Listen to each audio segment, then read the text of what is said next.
It is the 26th of August of the year 1346. Between the French hamlets of Crécy and Vadicourt, the English army of King Edward III draws battle order. Their foe, an overwhelming French host twice their numbers, advances upon them, eager to take revenge for their raiding expedition. The Battle of Crécy, the baptism by fire of the famed Black Prince, is about to begin.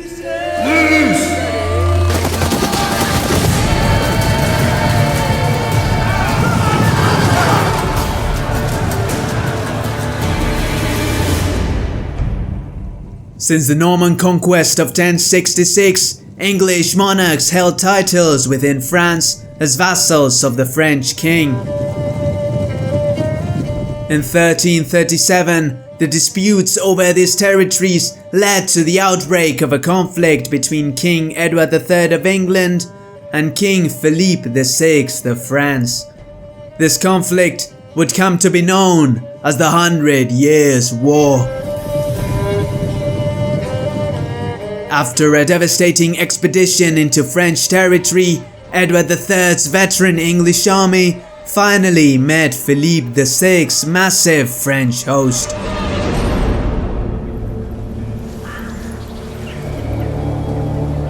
King Edward's force was almost entirely composed of English and Welsh troops. Most of the army was equipped with gambesons and chainmail, while the heaviest men-at-arms donned several pieces of plate armor. The king had deployed his 10,000 men over the slight hill between Crécy and Vadicourt, fully dismounted, and had divided the army into 3 battalions. The right wing of the vanguard was commanded by Edward's eldest son, the 60-year-old Prince of Wales, Edward of Woodstock. The young prince was aided by the Earls of Warwick and Northampton, and his division consisted of 800 men-at-arms, 2,000 longbowmen, and 1,000 spearmen, many Welsh among them. It was also in this battalion where a few primitive bombards would have been placed. At the left of the Prince of Wales's division stood the battalion of the Earl of Arundel of similar strength. The men-at-arms were placed in the center of each division, with the longbowmen at the sides. Pits and ditches had been dug to slow the enemy advance, and rows of stakes had been positioned in front of the ranged troops. Many of the longbowmen were concealed in small woods or awaited among the high weeds. Finally, beside a mill situated on high ground at the rear, stood the king's battalion, similar in strength to the others.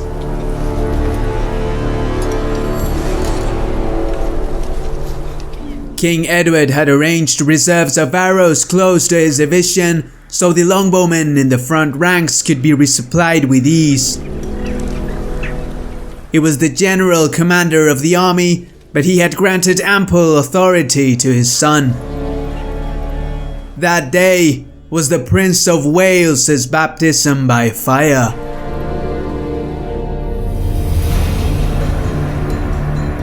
Downhill, the overwhelming force of the King of France just arrived on the field.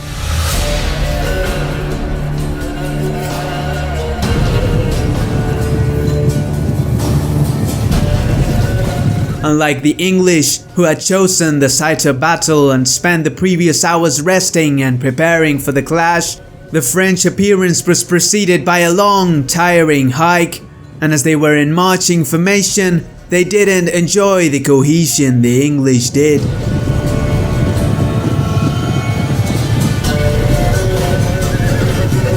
The sheer size and diverse leadership in King Philippe's host impair the coordination capabilities of the French.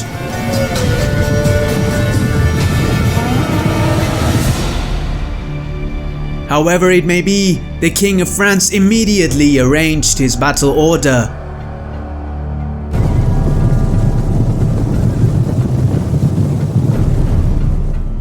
The most forward contingent was an ample force of Genoese crossbowmen.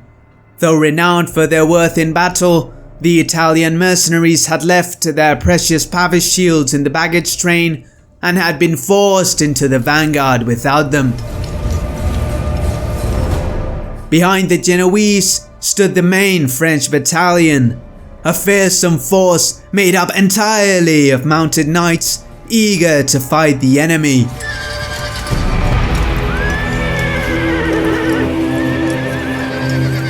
This division was commanded by King Philippe's belligerent brother, Count Charles II of Alençon. Spreading across the plain, the gigantic cavalry force was breathtaking to contemplate. Only the mounted knights and men-at-arms in the French vanguard already amounted to the 10,000 men the English had brought to the field, and the sources describe an uncountable number of infantrymen supporting them. The English were outnumbered at the very least by 2 to 1. All accounts describe the French host as uncommonly large, as it was not only composed by the armies of France, but by the forces of Lorraine and Flanders as well. The vanguard was an amalgamation of banners, with many French statesmen at the head of their own retinues.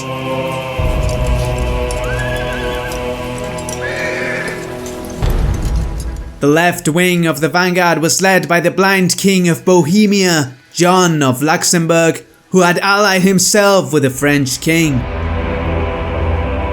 At the rear, King Philippe VI of France was stationed, surrounded by his closest knights and the infantry that was still arriving.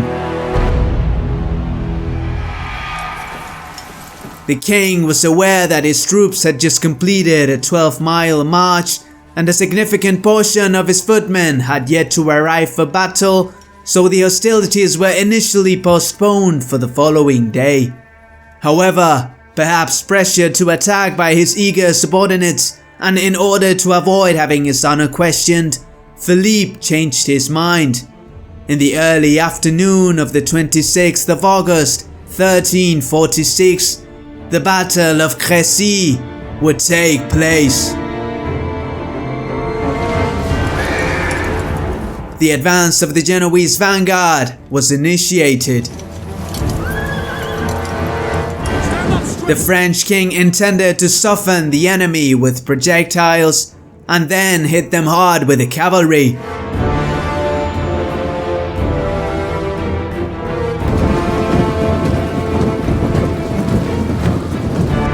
As the Italian crossbowmen pushed forward, a sudden summer storm broke out and rain began pouring over the field. The brief downpour soon stopped, leaving a muddy and slippery field that hindered the advance of the Italians. The English longbowmen enjoyed a greater range than that of the Italian crossbowmen, given their elevated position and weapon characteristics. Knock your arrows! And therefore, before the Genoese could get close enough to use their crossbows, the first English volley arrived. Knock! Draw! Loose!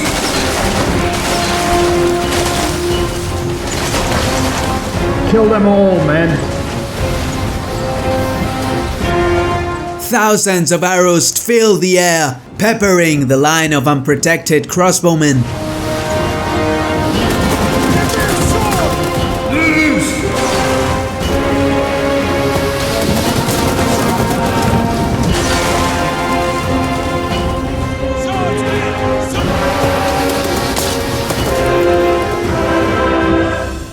The Genoese kept advancing despite the hail of projectiles until they were able to fire upon the English themselves.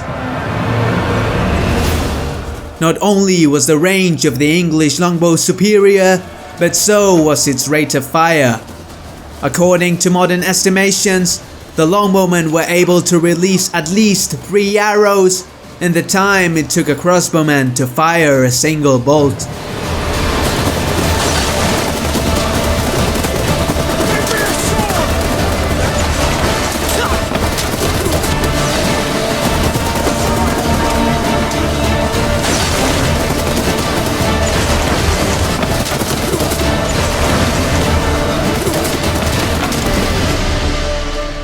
The archery duel continued for some time, but it soon became apparent that the Genoese crossbowmen would eventually be routed.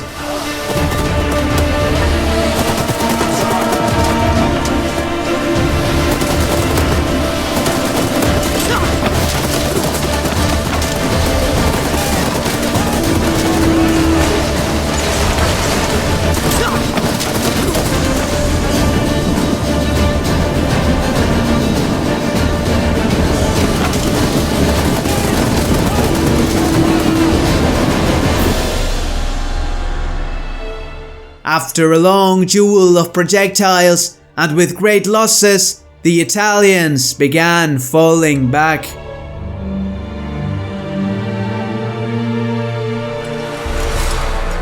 The retreat of the Genoese was met with disdain among the lines of the French vanguard. The Count of Alençon, eager to enter the fight, commanded the advance, and the entire first line of cavalry pushed forward. Cavalerie, en avant!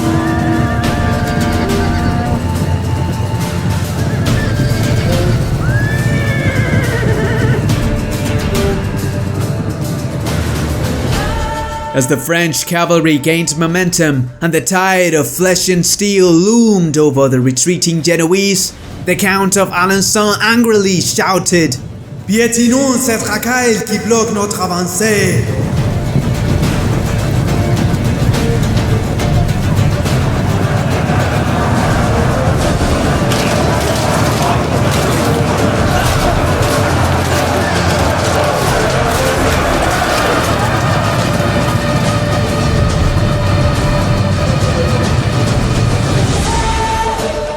The retreating Genoese who had managed to survive the dreadful rain of English arrows were now trampled to death by their allied cavalry. Some riders even hacked at the fleeing Italians from their horses.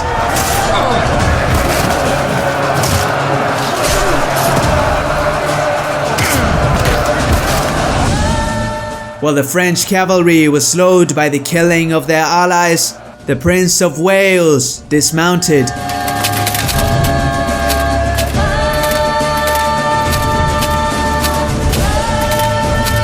His division would face the fiercest of the enemy charges.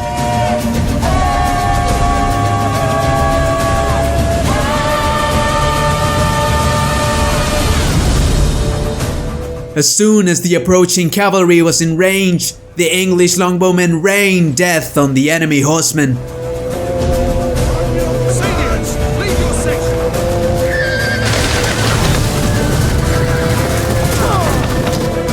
In some spots, the first line of cavalry was obliterated even before reaching the enemy lines.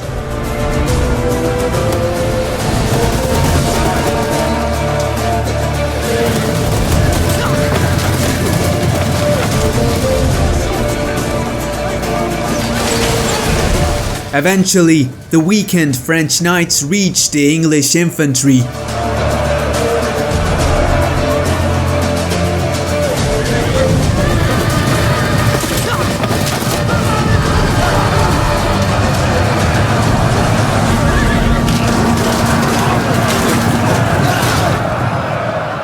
The English men-at-arms stood their ground as a fierce melee broke out. With their initial impact blundered, the French cavalry resorted to cycling their cavalry charges, though the result was as devastating for them as for the enemy. Both horses and men perished everywhere, turned into arrow fodder.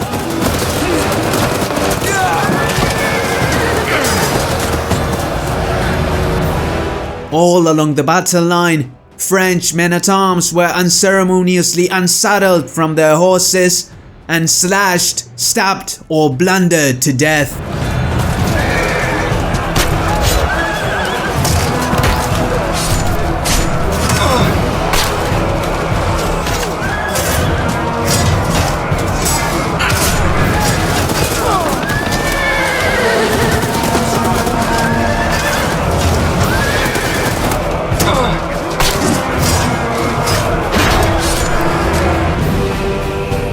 Among the slaughtered during the first clashes were the belligerent Count of Alençon, as well as the Duke of Flanders, who spearheaded his own contingent. No mercy was administered by the English.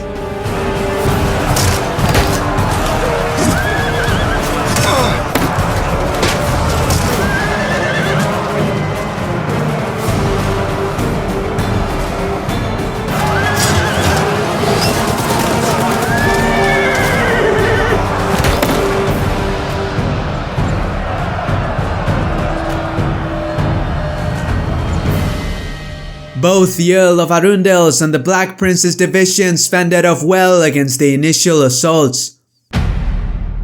However, far from retiring from the field, the King of France assembled a second wave of cavalry.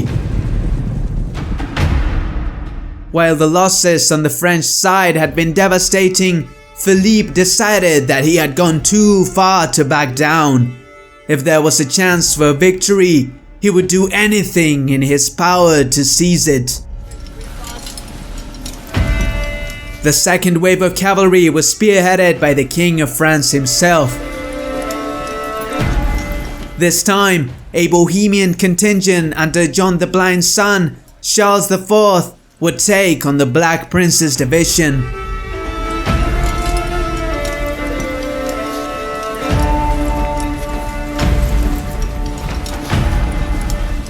Your Grace, the Prince is in the very heart of the fighting. What are your plans, my liege?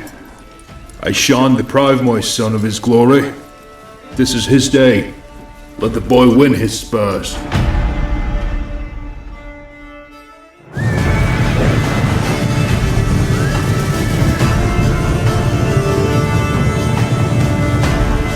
Like the prior assault, the French heavy knights were peppered with arrows. Some Bohemian knights attempted to surpass the rows of stakes at the flanks of the Black Prince's division, but with their lines broken by the barriers and under a terrible hail of arrows, their advance was frustrated.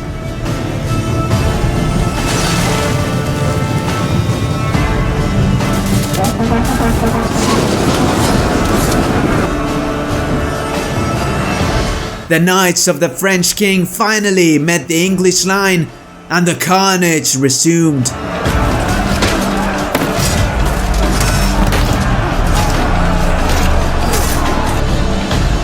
Along the day, more French contingents kept joining the fray in a series of hopeless and deadly attempts to break the English line. King Philippe fought bravely and had 2 horses slain under him. After sustaining an injury to the face due to the enemy arrow fire, his retinue pulled him out of the field. All around him, hundreds of Frenchmen perished.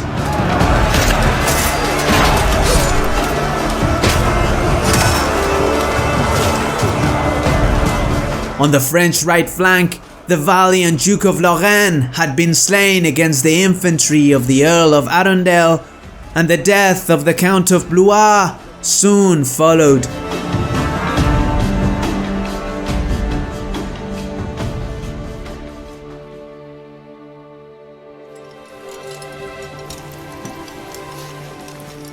On the French rear, the few cavalry divisions that hadn't entered the fray wavered.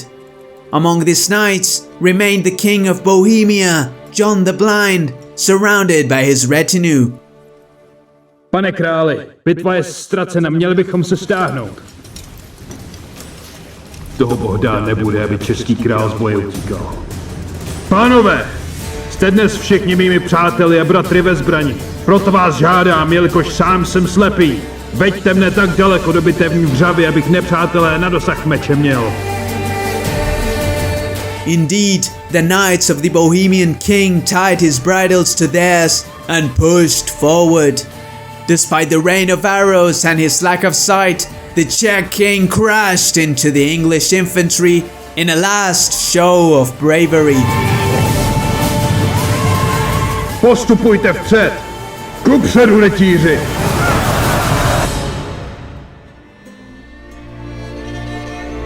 Contemporary records state that indeed, John the Blind was able to strike with his sword until he was killed in the thick of the fighting.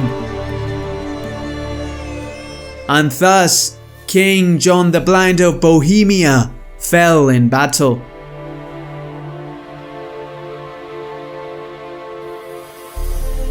The Black Prince was so moved by the old king's show of courage that he incorporated John the Blind's ostrich feather badge to his own coat of arms, which the Princes of Wales still wear to this day. At this point, it was evident that the day was lost for the French. The remaining knights and infantry retreated from the field as the English finished off the survivors. King Edward III of England had won the Battle of Crécy. The events of the 26th of August of 1346 were a devastating blow to the French crown.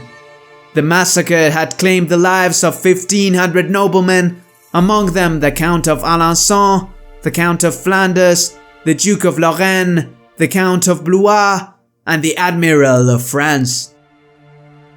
King Edward III had decapitated the majority of French states in Europe in a single day, and his son and heir, Prince Edward of Woodstock, had proven himself a worthy military commander at only 16 years of age. From then onwards, the Prince of Wales would be held in high regard by both his subjects and his enemies. It was after the Battle of Crécy that the legend of the Black Prince was born. If you stayed until the end and enjoyed the video, please consider liking and subscribing for more Total War documentaries. Thank you for watching and have a good day.